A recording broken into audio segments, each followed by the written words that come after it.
ইনকলাব জিন্দাবাদ, সংযুক্ত কিষাণ মোর্চা দিচ্ছে ডাক, সংযুক্ত কিষাণ মোর্চা দিচ্ছে ডাক, সংযুক্ত কিষাণ মোর্চাটাকে আজকের বিক্ষোভ সমাবেশে দলে দলে যোগ দেন।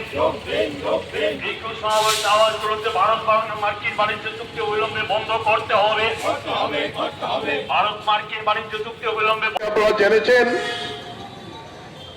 নরেন্দ্র মোদীর সরকার গত ৩-৪ মাসে কৃষি ক্ষেত্রকে পৃথিবীর উন্নত গণতান্ত্রিক দেশগুলির কাছে, উন্নত দেশগুলির কাছে খুলে দিচ্ছেন। প্রথম চুক্তি হয়েছে ইউরোপীয় ইউনিয়নের সঙ্গে, এরপর চুক্তি করেছেন ব্রিটেনের সঙ্গে, সর্বশেষ ইরান এবং আমেরিকার যুদ্ধের মতো দেখা গেল আমেরিকান ভাইস প্রেসিডেন্ট ভারতবর্ষে এসেছেন এই মুক্ত বাণিজ্য চুক্তিতে স্বাক্ষর করার জন্য, এবং এটা গোটা দেশের সমস্ত কৃষক সংগঠন তার প্রতিবাদ জানিয়েছে। কারণ এই চুক্তি কার্যকরী হলে আমাদের দেশের কৃষকদের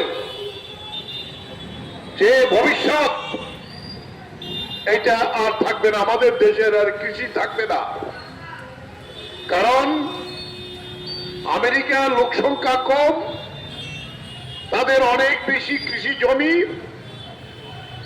অনেক বেশি প্রযুক্তি তারা ব্যবহার করেন।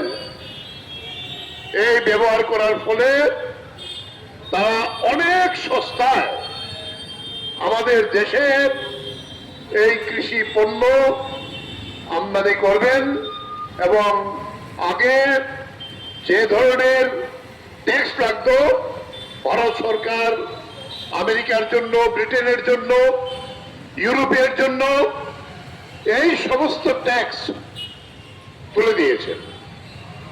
ফলে আমাদের দেশের কৃষকের যে বাজার, সেটা আর থাকবে না।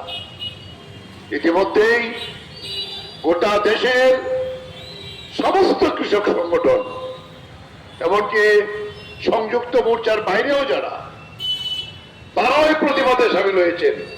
আপনারা তো কালকে এটি খবর দেখেছেন, পাঞ্জাব হরিয়ানা থেকে কৃষকরা, যেহেতু পার্লামেন্ট চলছে, তারা একটি পার্লামেন্ট অভিযানে এসেছিল, তাদেরকে ওই চণ্ডীগড় হরিয়ানা সীমান্তে আটকে দিয়েছে নরেন্দ্র মোদীর সরকার।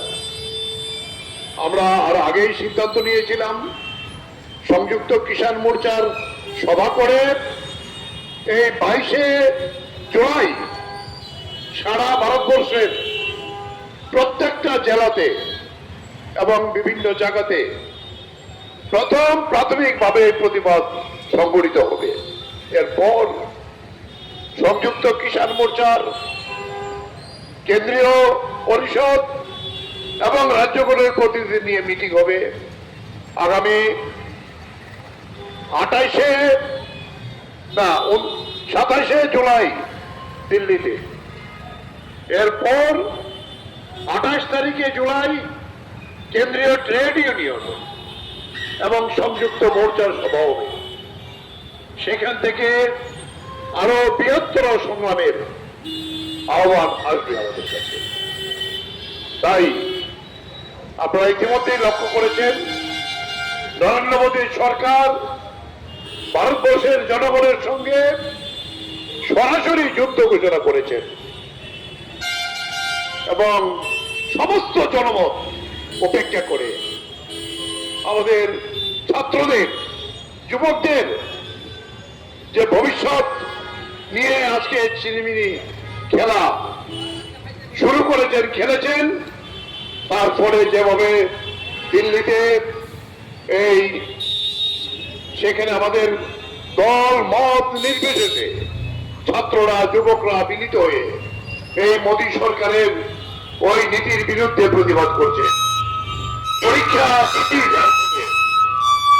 ওই পরীক্ষা লিক হয়ে যাওয়ার ফলে 10 থেকে 15 জন ছাত্র সারা দেশে সেখানে আত্মহত্যা করতে বাধ্য হয়েছে তাদের ভবিষ্যৎ লক্ষ্যের মুখে। এই প্রতিবাদ দিল্লি, গোটা দেশের পরে দিল্লিতে ছড়িয়ে পড়েছে। 20 তারিখ সংসদ অভিযান করার ডাক দিয়েছিল।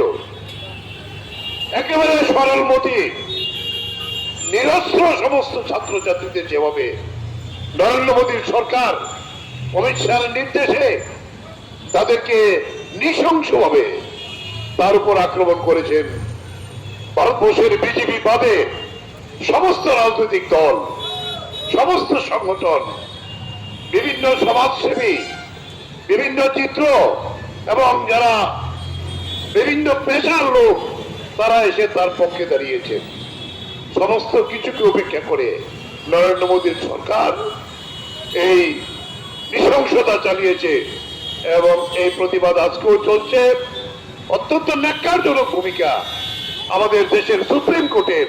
আমরা শুনলাম সুপ্রিম কোর্ট যে এই যে নৃশংস আক্রমণ করেছে তা জরুরিভাবে শুনানির জন্য না করছে। গোটা দেশের জনগণের সাথে নরেন্দ্র মোদীর সরকার প্রায় যুদ্ধ ঘোষণা করেছেন। আমরা সেই যুদ্ধে আমরা প্রস্তুত আছি। কৃষক সমাজ, নরেন্দ্র মোদীর সরকার ওরা জেনে যাক, আরো বৃহত্তর সংগ্রাম কৃষক, ছাত্র, যুব, শ্রমিক সমস্ত অংশের মানুষ এই তৈরি হবে।